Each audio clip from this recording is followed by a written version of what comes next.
tarde a todos que estão sintonizados do programa Espírita da SEV, realização da Comunidade Espírita Vitória. Estamos na 820 AM, filiada à Rede Bandeirantes de Rádio. Sejam todos bem-vindos a mais este estudo, a mais este programa. Meu amigo, minha amiga, se você está sintonizando pela primeira vez, o que nos deixa feliz, nós estamos sempre transmitindo pelo Facebook, onde você pode acompanhar o programa, deixar a sua mensagem, assistir.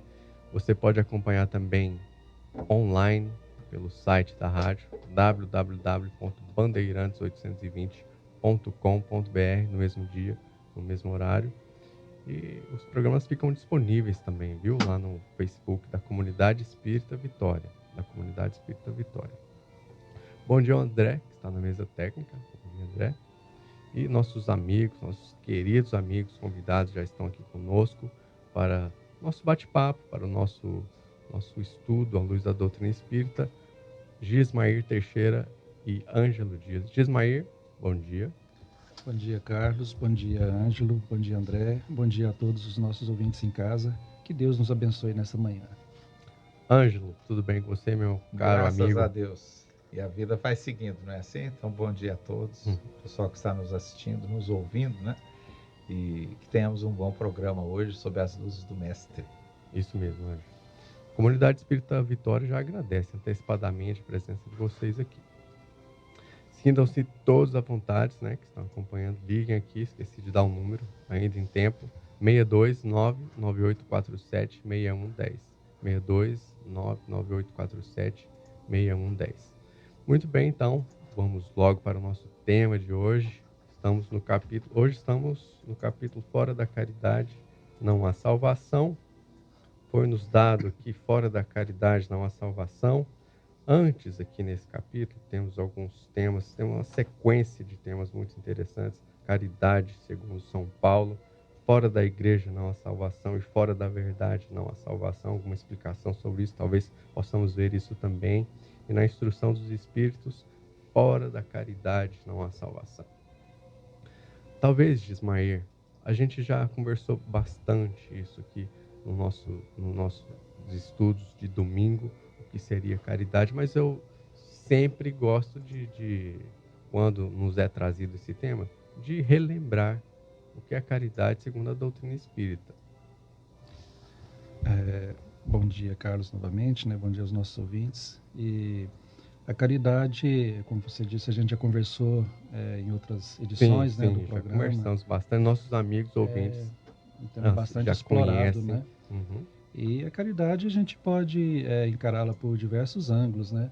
E, inclusive até mesmo com relação à origem do termo, né? Que no sentido evangélico é praticamente sinônimo de amor, né? Mas a palavra amor hoje a gente sabe que ela encontra assim um tanto quanto desgastada, digamos assim, né? E a caridade no contexto evangélico, no contexto da doutrina espírita, seria a aplicação na vida íntima e se espalhando também para o aspecto exterior dos princípios do Evangelho, dos princípios da mensagem do Evangelho de Jesus em espírito e verdade. Ou seja, a caridade seria composta, né, por um amálgama de outras virtudes, né, que redundariam nessa caridade, como a compaixão, o altruísmo, a bondade, né? Nós exercermos assim aquela perspectiva assim de realmente considerarmos o nível evolutivo do nosso próximo e buscar compreendê-lo nas suas dificuldades, nas suas dificuldades de interações, né, com os demais, com o próximo, e tentarmos aplicar isso da forma mais ampla possível. Então a doutrina espírita nos traz essa perspectiva da caridade que realmente como uma ferramenta, como uma dinâmica de evolução do próprio ser, né? E como dissemos, estamos apenas levantando a bola para discussões bem instigantes a respeito. Claro. E aqui eu citei agora há pouco, Ângelo, aqui no nosso Evangelho segundo o Espiritismo, essa sequência de leitura. O primeiro que eu citei foi a caridade segundo São Paulo. São Paulo realmente foi um que compreendeu profundamente o significado dessa palavra, não é? Colocou isso em ação. E você gosta de diferenciar isso bastante, né? Essa de de entendimento, de ação. E olha só, ele diz aqui que a caridade está acima da própria fé. Como é que nós poderíamos explicar isso? É o que diz aqui o nosso texto, né? Para os nossos queridos ouvintes. Na carta que Paulo escreveu aos Coríntios, né? No capítulo 13, tem aquela famosa exortação, né, a respeito da caridade, né? Exatamente. Mas até como disse o Gismaer, a palavra caridade, que é caritas em grego, ela é confundida com o amor também. Então, em algumas traduções, a gente vai dizer, se eu não tivesse o amor, eu seria como o símbolo que retine, etc. Tal. Eu poderia falar todas as línguas dos anjos e dos homens. E em algumas traduções, opta-se por traduzir caritas como caridade mesmo. Então, Paulo, nessa mensagem, ele traz, assim, como disse o Gismael, ele traz o âmago da caridade, ele traz o âmago do Evangelho do Cristo sob a forma do amor, né? Então, o que o Cristo trouxe para nós de forma bastante clara, não só nas suas palavras, mas principalmente nas suas ações, é a força dessa caridade. E Paulo mergulha fundo nisso, né? Tanto que no fim ele diz assim, e no final nós temos a esperança, a fé e a caridade, e a maior delas é a caridade, né? Então é absolutamente desinteressado, né? Quem pratica a caridade verdadeira. E é curioso, porque às vezes a pessoa não tem uma fé muito robusta, mas a ação da caridade permite que essa fé seja construída. Então, André Luiz fala muito isso, né? Essa questão de você achar que não está preparado, que você já está assim num patamar muito elevado. Ele diz, olha, patamar elevado somente aqueles que estão completamente desinteressados ao fazer a caridade. Quem não está, vai fazendo, mesmo a contragosto, mesmo que tenha um problema aqui outro ali, há sempre um saldo positivo quando se pratica a caridade. Então, ela é um veículo para a construção da fé, né? Não podemos dizer que ela está acima da fé no sentido absoluto, mas num sentido relativo. Ela é um caminho para a construção da fé, né? Então, mesmo que o Hilário Silva tem um conto muito... Perdão, o Neio Lúcio tem um conto muito bacana no Jesus no Lar, que conta de um burrinho, né, que fazia a ligação entre duas cidades. Ele levava medicamento, remédio, era um burrinho sarnento, tadinho, um burrinho bem esmiliguido, mas ele levava e reclamava esse burrinho todo dia, levando de uma cidade para outra, E a moral que a gente tira disso é o seguinte, não era um burrinho perfeito, mas era o único que fazia ligação entre as cidades e garantia aquela atividade que era necessária para as duas populações, né? Então ele usa isso inclusive como uma comparação em relação à mediunidade. Então, preparado a gente nunca está, nós não estamos prontos, estamos longe disso. Então, o exercício da caridade é um degrau para a gente conseguir esse preparo, para a gente atingir esse topo, né, da fé, daquela força espiritual que a gente tanto necessita. Então, vamos praticar a caridade, porque fora dela, né, diz o texto, não há salvação. E isso é como um slogan, um lema do Espiritismo, não é, Gismael? Agora, acho que já até perguntei isso para o Ângelo de outra vez, e parece que Kardec não teve a intenção assim, de empregar de forma oficial, né, essa expressão fora da caridade não há salvação. Parece ter sido uma menção livre, uma explicação, né, sem caráter oficial, mas na prática ela é vastamente utilizada, e com razão até, né, e como uma explicação breve de uma conduta doutrinária excelente, não é? Como você falou agora há pouco.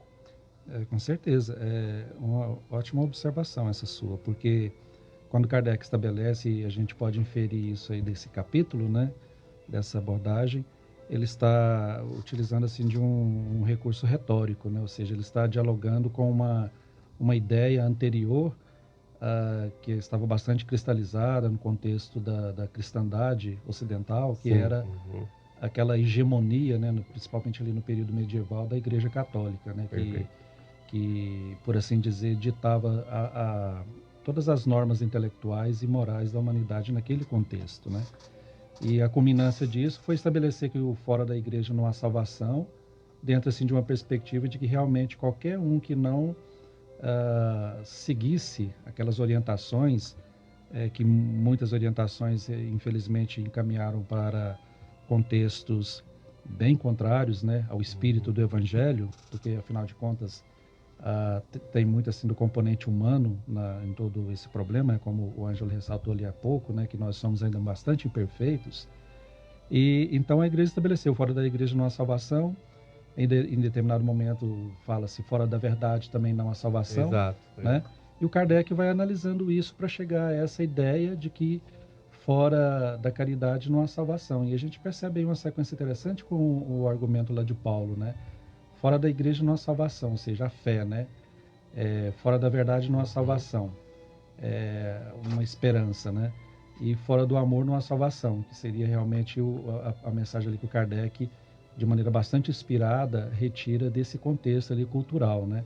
Ou seja, ele não estava no sentido assim, não estava querendo afrontar, digamos, né, de maneira desrespeitosa o pensamento católico, mas ele estava trazendo uma abordagem mais ampla para o problema, né? Porque fora da igreja não há salvação, restringia-se bastante, né? Fora da caridade não há salvação é bastante mais inclusivo, claro, né? Bastante mais abrangente, ou seja, a doutrina espírita surge, e à época de Kardec parece que não se pensava tanto na doutrina espírita como religião em si, mas como religiosidade, como uma expressão de espiritualidade, tanto que em determinados momentos a gente pode ler nas páginas da codificação que o espírita, né, seja ele de qual culto for, católico, budista, protestante, né, ele deve praticar a caridade, ou seja, mostrando que a doutrina espírita ela é bastante inclusiva. Então, quando o Kardec coloca fora da caridade não há salvação, realmente ele está dialogando com esse pensamento cultural anterior e, como você ressaltou, determinadas frases, como diz Chico Xavier em determinado momento, parece que determinadas frases elas descem direto do céu para a terra, né?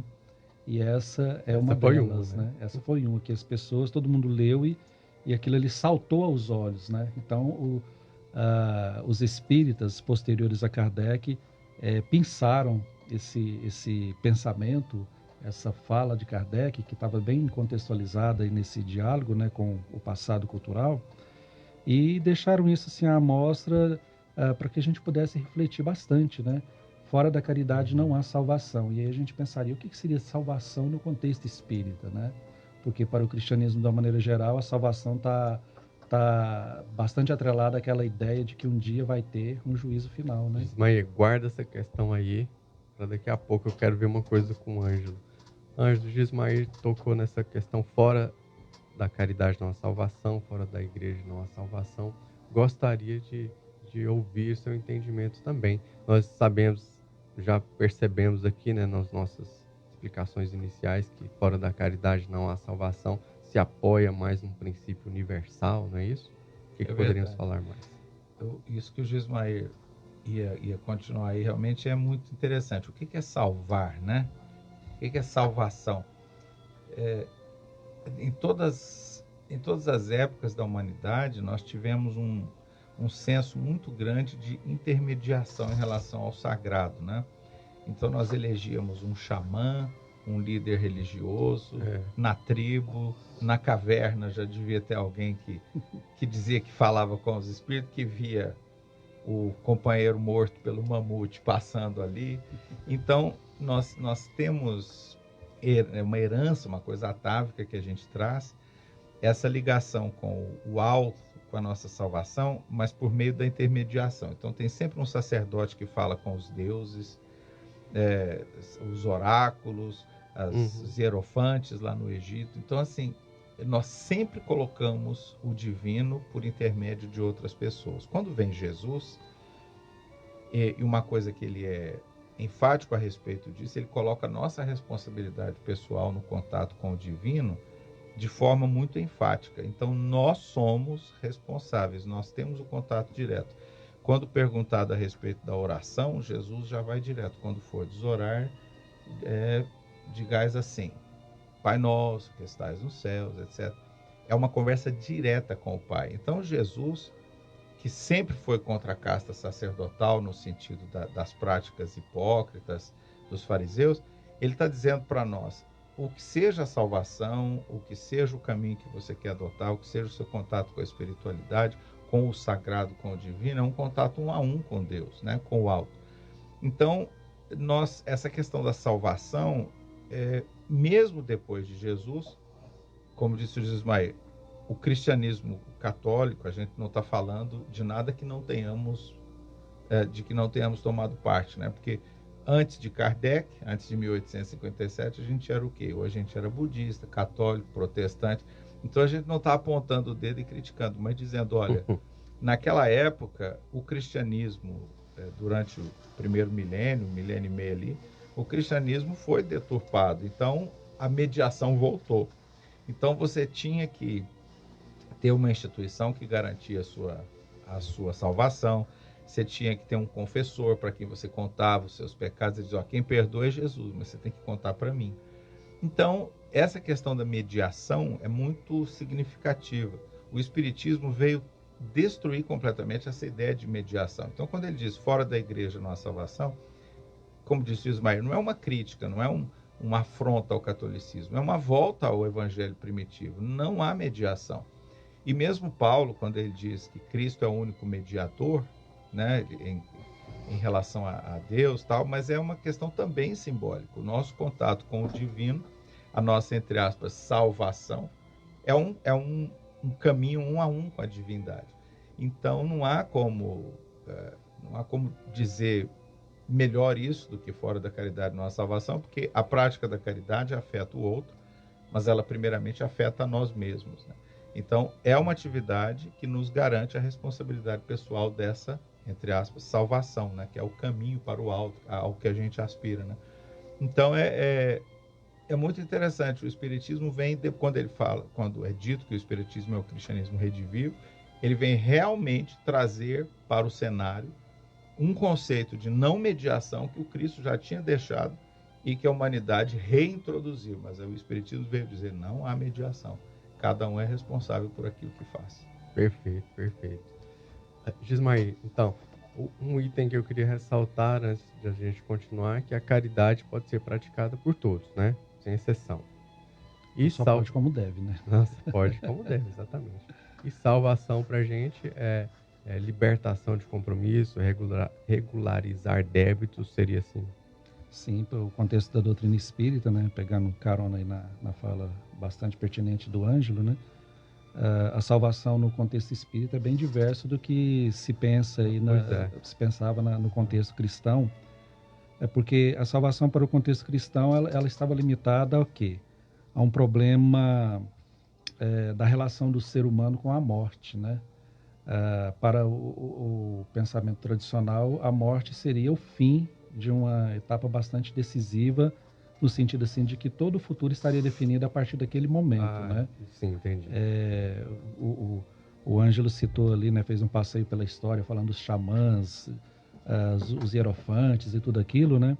E quem faz um estudo assim bem interessante sobre essa relação de todo esse contexto dos xamãs, essas ideias e tal, e em confronto com a ideia da morte, é o Sigmund Freud, né, no livro Totem e Tabu. Ele analisa bastante isso daí com uma perspectiva muito interessante de diálogo com a doutrina espírita, né? Porque ele vai ressaltar bastante assim que tudo isso está muito atrelado ao pavor, ao enfrentamento que o ser humano tem que ter diante desse fenômeno morte, né? E a doutrina espírita, nesse particular, sem querer assim, sem nenhuma ideia de proselitismo, mas a doutrina espírita trouxe uma perspectiva bastante adiantada em relação a esse confronto com a ideia da morte, né? Então vejamos, no cristianismo a salvação seria o quê? Seria a destinação definitiva do ser após a morte. Se tivermos uma vida, no contexto aí, fora da igreja, não há salvação. Se eu fui um bom católico na época medieval, fiz todos os meus deveres religiosos, etc., eu estou salvo, ou seja, eu vou no dia do juízo final e para o reino de Deus de forma definitiva. Se não, eu vou para o inferno, né, de forma definitiva. Depois, no contexto ali do século XII para o século XIII, a igreja trouxe a ideia do purgatório, que seria um processo intermediário, onde a alma, né, penada ainda poderia, através de alguns sacrifícios humanos no sentido de prece por essa alma querida que teoricamente estaria padecendo no além até o dia do juízo, esses sacrifícios fariam com que essa alma poderia alcançar a salvação também, né, no dia do juízo. Então, a ideia tradicional era essa, a salvação estava muito atrelada a essa destinação futura, quando houvesse um julgamento final. E com a doutrina espírita, nós sabemos que tudo isso é uma linguagem bastante simbólica daquilo que seria a verdadeira realidade. Ou seja, para nós espíritas, o fenômeno da morte física é apenas uma etapa, né? Continuamos vivos no mundo espiritual. Ali no mundo espiritual, nós fazemos um balanço daquilo que foi a nossa última encarnação, todas as nossas interações com o próximo, as nossas dificuldades, as nossas conquistas, para planejar uma nova etapa evolutiva num novo corpo físico, através do processo da reencarnação. Isso de maneira cíclica, né? Ad infinitum, né? Ou seja, infinita, de forma infinita, até chegar em um momento em que nós vamos conquistar, através das nossas transformações morais, no sentido de aparar todas as nossas arestas intelecto-morais, tanto com os nossos próximos, mais próximos, como com a humanidade de uma forma coletiva, para alcançarmos um estágio de evolução bastante aprimorado, onde aí sim nós estaremos alcançando a nossa salvação, que seria a salvação exatamente do quê?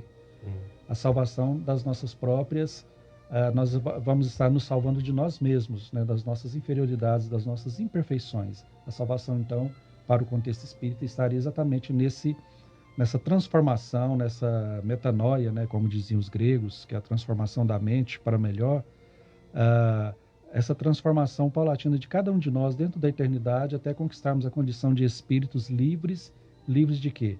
Das imperfeições mais gritantes que infelizmente ainda caracterizam a humanidade.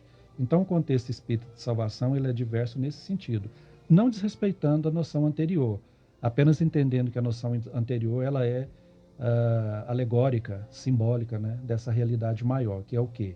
A transformação e como diz André Luiz, o espírito André Luiz, em determinado momento, o dia que nós automatizarmos o evangelho em nossas vidas, né, aí nós estaremos realmente, aí agora já fecha a fala do André Luiz e entramos nós, aí nós estaremos salvos, né, salvos do quê? Das nossas imperfeições e das suas consequências.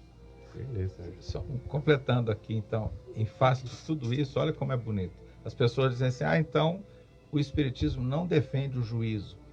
Não, o Espiritismo não defende o que está simbolicamente colocado no Apocalipse como o juízo final, em que Jesus, convertido de Nazareno, que não tinha uma pedra para repousar a cabeça, todo amor, toda pureza, vai se transformar num juiz implacável que separará os bodes das cabras e vai mandar todo mundo para o inferno, queimá-la, etc. Então, o Espiritismo não diz que o juízo não existe. Você desencarnar, passar de volta para o mundo espiritual, que é a nossa pátria, e ser confrontado com a nossa consciência e com os nossos atos, é um juízo. Exatamente. Então, é uma forma de juízo. Então, não é que nós somos... então vocês não acreditam no juízo, no que está dito simbolicamente no Apocalipse, não, mas o juízo, como confrontação das nossas ações, da nossa consciência, ele existe constantemente. E após o desencarne, ele vai haver também, porque existe o balanço do que a gente fez, preparando para uma próxima existência. Então, o juízo como confrontação da consciência, esse existe sim, né? É como diz a espiritualidade fala lá no Livro dos Espíritos, né? Onde está escrita a lei de Deus? Pergunta Kardec, né? Na consciência, né? Consciência. Não é que ao desencarnarmos tem um tribunal, né? Magistrados, etc., para nos julgar, né? É a própria consciência do espírito, né? E é interessante, assim, ainda aproveitando essa observação do Ângelo, que no contexto da doutrina espírita, o juízo final existe, e ele existe, assim, de uma forma... Deus é tão atencioso que ela é totalmente individual, né? Assim que eu desencarno, eu vou ter todo o meu juízo final, né? Particular. Juízo final, mas final de quê? Final de uma etapa, né? Para, mediante o meu balanço consciencial, eu iniciar uma nova etapa. Então, porque a ideia geral que se tem, assim, de maneira no imaginário coletivo, que o juízo final, Deus vai pisar no freio, né? Vai parar o mundo todinho, a Terra vai parar a rotação e a translação, né? E vai julgar todo mundo. Os defuntos vão sair das covas e aí vai ser julgado todo mundo.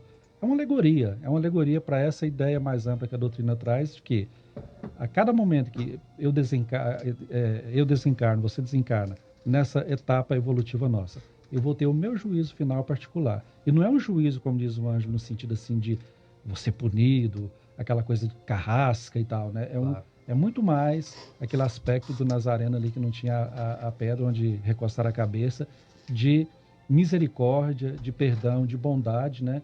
Porque a espiritualidade, ela é como diz o texto evangélico, Deus não quer a perdição, né, do pecador, não quer o fim desse pecador, ele quer a transformação, a melhoria desse indivíduo. Pecador aqui no sentido assim daquele indivíduo que transgride as leis divinas de maneira deliberada, sistematicamente. Deus não quer que esse indivíduo seja exterminado, vá para o inferno definitivamente, né, mas quer que esse indivíduo seja salvo, né?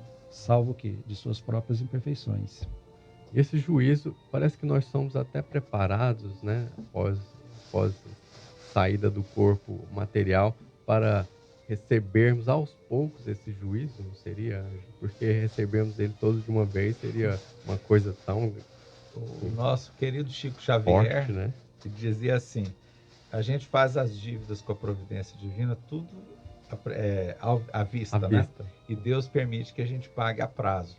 Então, eu já não me lembro onde foi que eu li esse texto, alguém dizendo o seguinte, se nós fôssemos receber, inclusive nas encarnações, esse texto estava comentando o fato de nós, quando encarnamos, e que é uma pergunta que as pessoas se fazem, até mesmo no próprio meio espírita, quando a pessoa ainda não está totalmente familiarizado com os conceitos que a gente traz da espiritualidade. Quando nós encarnamos, nós esquecemos temporariamente as coisas que fizemos, as coisas pelas quais passamos, inclusive os motivos que nos levaram a sofrer esta ou aquela experiência mais dolorosa na nossa encarnação.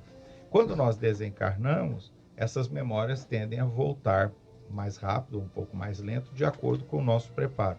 Então, aí está a lei das responsabilidades, porque as pessoas dizem assim, mas se eu não lembro do que aconteceu na outra encarnação, por que isso está se passando comigo? E aí a gente fala, Deus está permitindo que a gente pague a prazo.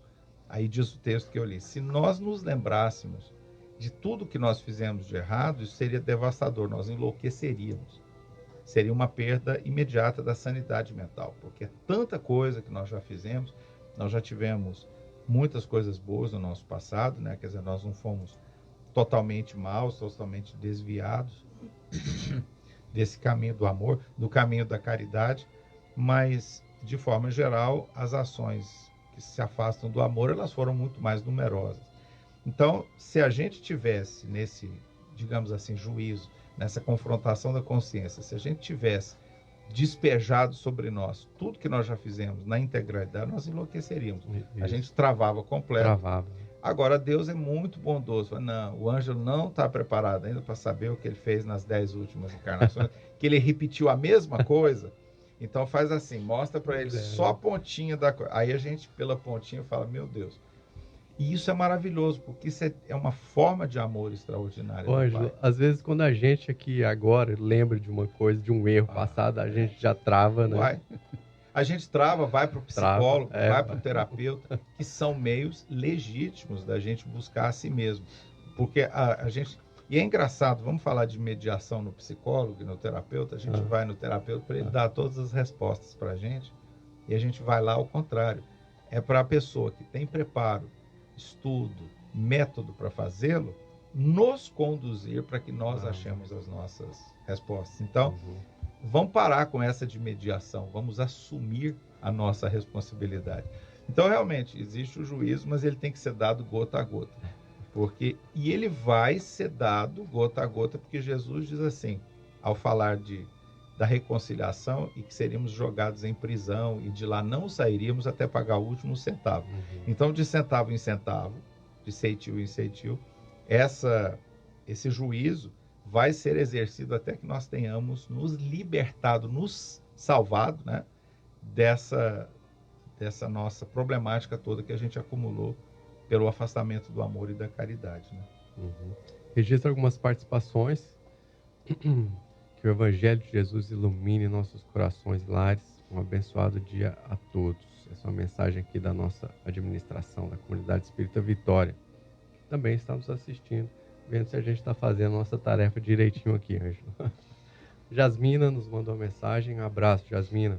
Ela diz assim: bom dia, irmãos, agradeço imensamente por esse programa, pois é maravilhoso aos domingos ouvir logo cedo tantas informações e orientações sobre o Evangelho de Jesus. Aproveito para desejar muitas felicidades e um forte abraço para Conceição pelo seu aniversário. Conceição, um forte abraço da Jasmina e nosso aqui também. Agora do Daniel. O Daniel nos mandou uma mensagem, uma pergunta. Bom dia, Carlos, Gismael, Ângelo, amigos sintonizados. O Daniel, Gismael, ele nos lembrou que caridade, segundo Jesus, é benevolência para com todos, indulgência com as imperfeições alheias e o perdão das ofensas. Correto? Quem sou eu para contestar a voz dos espíritos superiores, né? Aí ele fala eles assim, falaram isso respondendo a Kardec, né? E aí ele diz assim o seguinte, vamos ver aqui. Caridade é mais meritória no aspecto moral? Sim, sem dúvida. Porque, até mesmo porque é a mais difícil, né? Você levar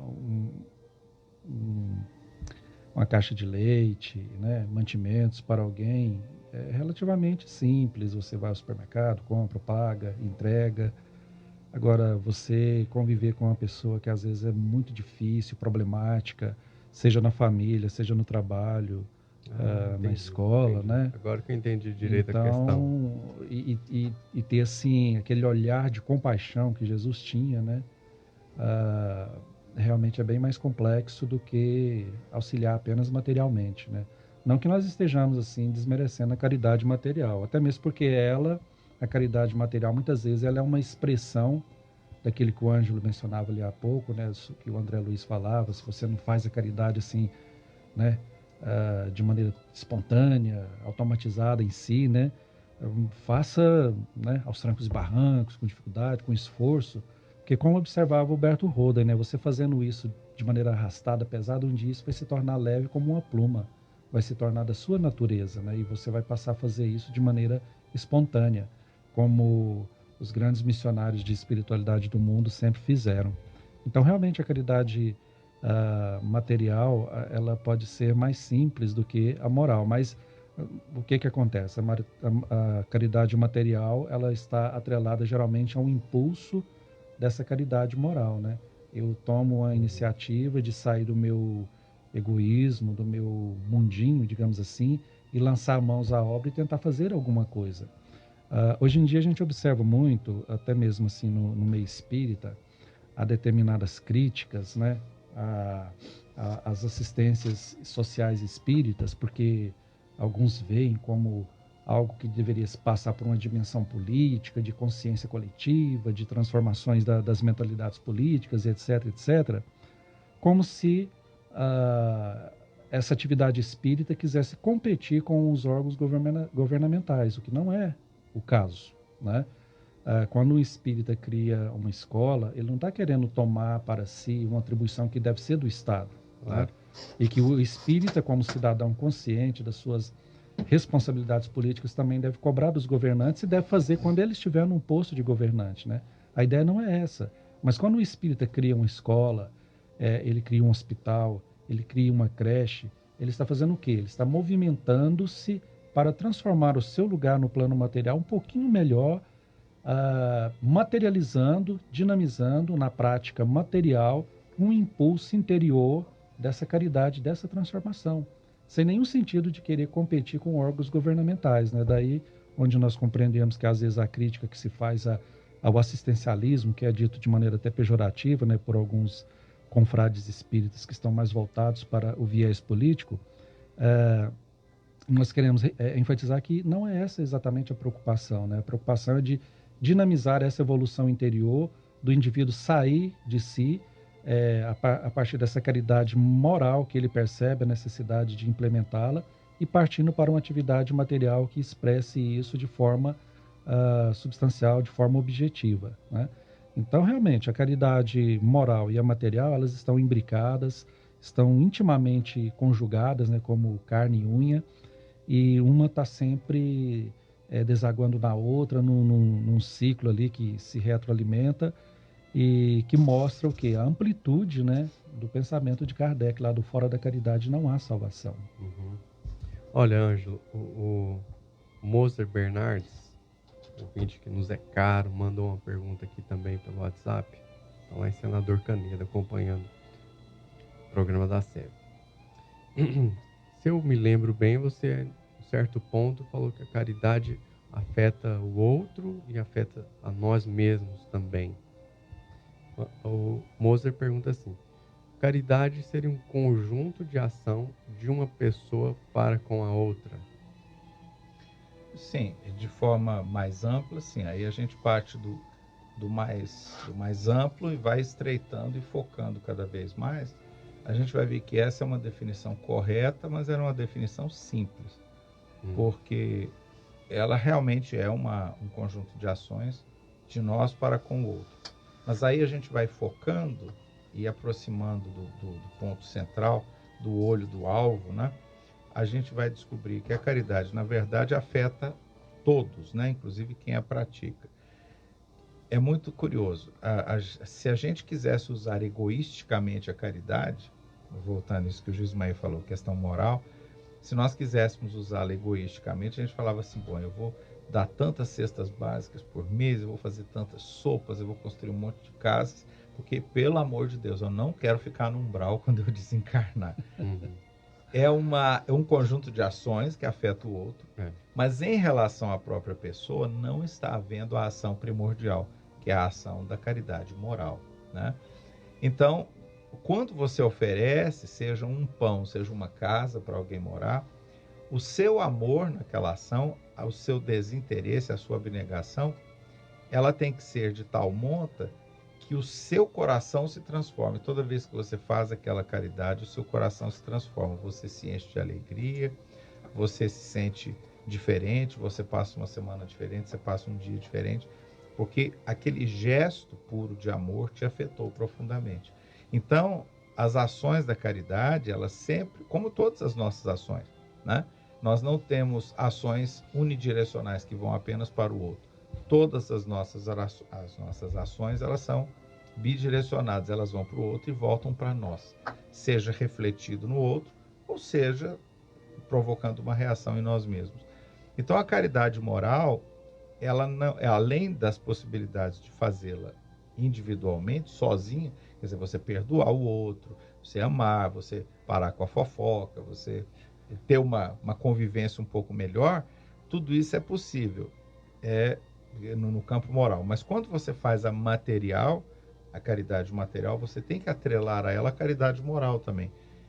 Kardec, nesse capítulo aí, tem uma lição muito bonita, em que Kardec diz assim, a caridade moral é preciso que a caridade material é preciso que se atrele também à caridade moral, para que a pessoa que recebe não sinta sua mão queimar quando a esmola, o óbolo que você está dando, pouse naquela mão. Então, é necessário que nós pensemos sempre. É um conjunto de ações, sim, e ele afeta a todos, mas quando a gente faz a caridade material, também tem que haver a caridade moral, que é essa que nos afeta, né? Nesse capítulo fala-se da piedade, né? A piedade, o que é? É aquele primeiro motor, né? Aquele primeiro instinto nosso de fazer a caridade. Então, quando a gente tem a piedade, você se compadece com a dificuldade do outro. Então, tendo a piedade, você tem assegurado que a sua caridade moral vai estar equilibrada com a material. Agora, quando a gente faz egoisticamente para não passar muito tempo no umbral, realmente precisamos tomar cuidado com essa caridade. Não deixemos de fazê-la, né? Como a gente já falou aqui. Mas tem que fazê-la lembrando que ainda não é a ideal. Carlos, pode fazer uma observação aqui? Claro, à vontade. Apenas assim, enquanto o Ângelo falava, eu me recordava aqui de um acontecimento, um fato bastante prosaico, mas que eu acho que ilustra bem esse brincamento da caridade material e a caridade moral, né? Porque a caridade, ela é contagiante, né? Ela tem uma energia, ela tem algo assim que realmente contagia. Verdade. Há poucos dias eu passando aí por um setor da nossa cidade, eu observei um fenômeno curioso, né? Um prédio de uma instituição, um muro muito alto, branco, e os prédios ao redor todos pichados, menos aquele muro branquinho, né? E uma plaquinha lá no meio do muro. Aí, curioso, né? Era um cruzamento. Eu parei no sinal de uma distância que dava para ler a placa, né? E a placa dizia o seguinte, né? Senhor pichador, a cada mês sem pichação no muro, nós doaremos tantas cestas básicas para instituições de caridade. Uhum. Ou seja, todos os prédios ao redor, todos os muros, tudo pichado, mas aquele da cesta básica, branquinho, né? Ou seja, o pichador, aquele rapaz, aquele cidadão, né, que tem essa prática aí que alguns consideram arte, outros já consideram vandalismo, e a coisa fica nesse pé. Aquele indivíduo, ou aqueles indivíduos, né, foram tocados por aquela ideia, né? Pô, se eu não pichar isso aqui, esse pessoal vai dar tantas cestas básicas para instituições de caridade. Então, o aspecto, é o elemento assim sutil, né, o elemento espiritual daquela ideia de caridade, e o reflexo disso numa coisa, em algo material, né? Enquanto o Ângelo falava, então me ocorreu eu recordei desse testemunho, né, disso que pudemos ver, e pensamos assim, puxa, realmente a mensagem assim da caridade, até em situações prosaicas, ela é efetiva, né? Não é caridade assim, individual, né? Mas não deixa de ser caridade também. Sim, sem Como é que dúvida. seria isso, Ismael? Você diz É uma caridade institucional. institucional, mas sim, mas a institucional, o Emmanuel diz, né? Os homens passam, as instituições ficam. O que mantém determinada instituição? E as ideias também, né? Porque sim, as pessoas podem continuar. Agora, o que faz que uma instituição seja, em determinado momento, ela seja boa, e em determinado momento ela não seja tão boa? Os indivíduos que a compõem naquele momento específico. Isso mesmo. Não é? Então, realmente ali nesse caso que nós citamos, é um conjunto, né? A caridade que surge da iniciativa individual para uma iniciativa coletiva, né? Por exemplo, nesse caso aí que acabamos de citar, alguém teve uma ideia. Qual seria a ideia normalmente assim no mundo bastante marcado pelos conflitos e tal e tal? Colocar uma câmera de segurança, né? Tentar filmar, tentar identificar aqueles indivíduos, colocar a polícia em ação, prendê-los, etc, responder processos judiciais, tudo aquilo que a gente está tão acostumado, né? Aí alguém teve a ideia, colocou lá, né? A gente até se recorda lá do Chico Xavier, no Lindos Casos da vida dele, o Chico, na cidade do interior, né? Sem muros, só aquela cerquinha ali de arame, começou a desaparecer coisas do quintal da casa dele, né? E ele sabia, né? Não sei se os espíritos disseram porque o Chico era muito inteligente, né? Apesar de esforçar para, em determinados momentos, ele fazia de um jeito que parecia que não era tanto, mas ele era muito inteligente, conforme as pessoas que conviveram com ele. Ele fez o quê? Chegou na pessoa que estava roubando, né? A sua horta, né? Olha, estou tendo problema assim, tá? Eu vou deixar a chave com você. Aí a pessoa, como se diz, ele deixou a chave da casa dele com a pessoa, para a pessoa cuidar, parar os roubos, né? Ou seja, é uma maneira inteligente de agir, né? Porque a inteligência, a caridade, ela é extremamente inteligente também. Ela é um fenômeno espiritual caracterizado pela conjugação da inteligência emocional e a inteligência intelectual em ação, né? Para o melhor. Um excelente exemplo, Ismael. Mostrou a outra face, né? Sim, exatamente. Deixa eu completar aqui também. Eu já passei em alguns lugares que tem esse letreiro. Você sabe que um dia eu fiquei pensando assim, então, senhor pichador, no mês que você pichar, as pessoas vão ficar com fome porque eu não vou dar a cesta básica. Não é engraçado? Você transmite para o pichador a responsabilidade da sua falta de caridade. Quer dizer, o mês que o pichador pichar, você para de fazer a caridade porque o pichador pichou. Então, a sua caridade inicialmente não é um gesto moral. É um gesto prático. Se você não pichar, eu dou. Se você pichar, as pessoas vão morrer de fome. Porque não é uma caridade moral. Não é engraçado? Isso eu fiquei pensando nisso um dia. Eu falei, é uma troca materialmente vantajosa, mas se você pensar no fundo moral, Quer dizer, o mês que a partir do momento que pichava, não, essas 10 cestas básicas lá para a instituição, eles que se viram, nós não vamos dar mais não, porque o moço pichou o nosso muro. E além de não fazer a caridade mais, você transfere a responsabilidade da sua falta de caridade para o pichador, porque ele pichou o seu muro. O dia que eu li isso, eu achava assim, bacana, tá? Mas depois um dia parece que me deu um estalo. Falei, gente, tem alguma coisa errada. É uma caridade totalmente material, mas o fundo moral dela é um fundo manco, né? Ela não está muito firmada em 2 pés, não. Está muito estranho. Essa caridade, Ângela, me lembra aquilo que você disse do André Luiz aí, que você tem que fazer aos poucos, arrastado daqui e dali, para um dia chegar, né, a um estágio, né? Porque, na verdade, esse cidadão aí que coloca... É uma espécie de chantagem, digamos assim, né? Mas, de certa forma, ele acaba, sem querer, meio que fazendo a caridade para o outro, porque o outro, o pichador, né, no caso, ele vai refletir, né? Fala, poxa, de certa forma atingiu, né, se eu pichar, pessoas vão ficar sem comer, então não vou pichar. E aí, quem faz a caridade verdadeira? É o pichador, o pichador, tá vendo? Que começou fazendo, é o pichador. Que começou fazendo uma coisa negativa, exatamente, que é pichar, né? Então, a gente lembra do quê? Do texto do Evangelho, né? Que Jesus fala, né? Dessas pedras pode Deus suscitar filhos a Abraão. Né? Ou seja, do mal, e a espiritualidade fala isso no contexto da codificação, do mal Deus retira o bem, né? Verdade. E tudo depende das intenções, né? Vai que a empresa faz suas doações regularmente, colocou aquela placa só por um efeito moral mesmo, e não contou. Não contou para o pichador. Funciona, né? A ideia vai se propagando. Bem, meus amigos, nós estamos nos minutos finais do nosso programa, já são 7h50. E eu gosto de deixar esses minutos finais para alguns pontos que eventualmente não tratamos e que os nossos amigos convidados esperavam aqui que fosse tratado, nossos amigos ouvintes também. Bom, Gismair, teria aí alguma questão que poderíamos tratar nesses minutinhos ainda para o nosso encerramento? Olha, apenas ressaltando, assim, até dessa última fala nossa aqui, né, com o Ângelo, o tanto que a caridade, ela é simples, mas ao mesmo tempo complexa, né?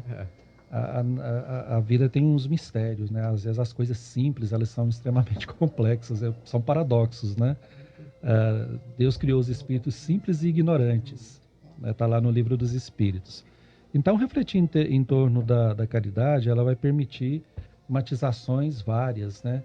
Vai mostrar o tanto que o ser humano é um fenômeno complexo, instigante, bastante interessante, mas que no fundo de tudo isso, ali no âmago mesmo de toda essa questão, está realmente assim um impulso divino de ascensão, de crescimento espiritual, sempre lembrando, enfatizando que é uma passagem assim bastante simbólica e emocionante, né? Que Deus não quer a morte do pecador, né? Mas que ele se transforme, ou seja, ele não quer punir, Deus não é punitivo, né? Esse último caso que a gente trabalhou aqui, esse exemplo aí prosaico do dia a dia, mostrou que exatamente essa perspectiva de que às vezes uma situação que pode ser a princípio negativa, igual aquela ideia do indivíduo que colocou a plaquinha lá no muro e que o Ângelo reflexionou por um lado ali que a gente ainda não tinha pensado, suscita no outro uma possibilidade de fazer um bem, de se transformar. Nós devemos pegar, porque a vida é composta muitas vezes de elementos prosaicos, coisas cotidianas, o nosso dia a dia é bastante simples muitas vezes. Então, nesse dia a dia, nas pequenas coisas que a gente vai construindo, vai transformando, criando isso aos pouquinhos, né? Começando a perceber, a olhar todo o contexto que nos rodeia da forma mais espiritual possível, né? Compreender aquele parente difícil, compreender aquele colega de trabalho também difícil, que pode estar passando por um problema muito sério e que às vezes se expressa de forma agressiva, né? Porque ele está sofrendo intimamente coisas que talvez nós não daríamos conta de passar de maneira sã, né? Então, tudo isso nos faz refletir que, fora da caridade, nossa salvação é algo assim que realmente deve pautar a nossa meditação diária, né? O que Kardec quis dizer com isso? O que está por trás de tudo isso? Como que isso pode ser amplo, né?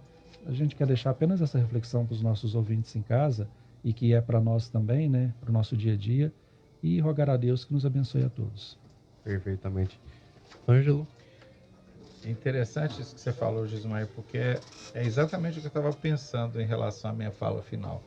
Eu fiquei sabendo de uma situação muito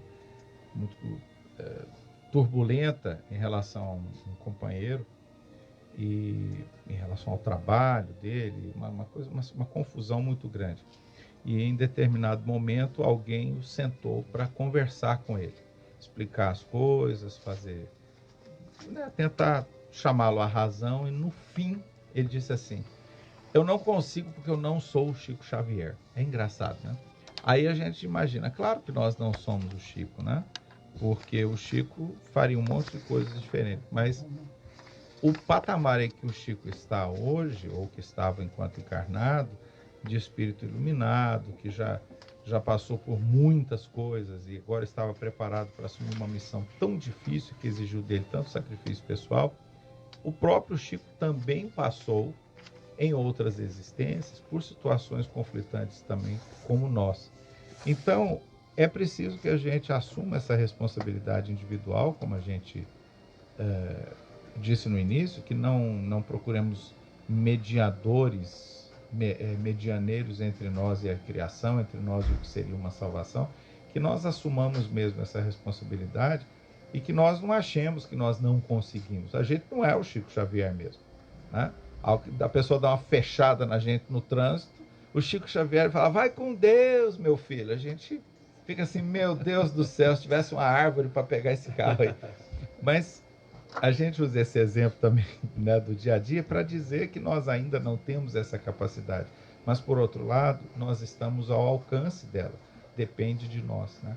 Então, a gente começa reclamando, resfolegando, igual o burrinho lá do conto do Nélio Lúcio que eu mencionei. A gente resfolega, morde, zurra, empaca, mas a gente vai caminhando, porque depende de nós fazer essa caminhada, né?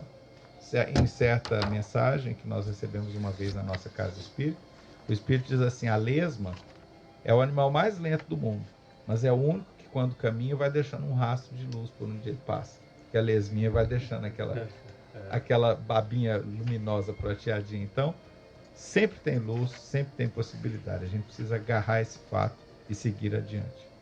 Obrigado, Ângelo. Obrigado, Gismair. Agradecemos muitíssimo a presença dos dois aqui. Deixo um grande abraço a todos os amigos ouvintes que acompanharam pela rádio, pela internet, pelo Facebook. E aguardo todos e cada um de vocês no próximo domingo. Até lá.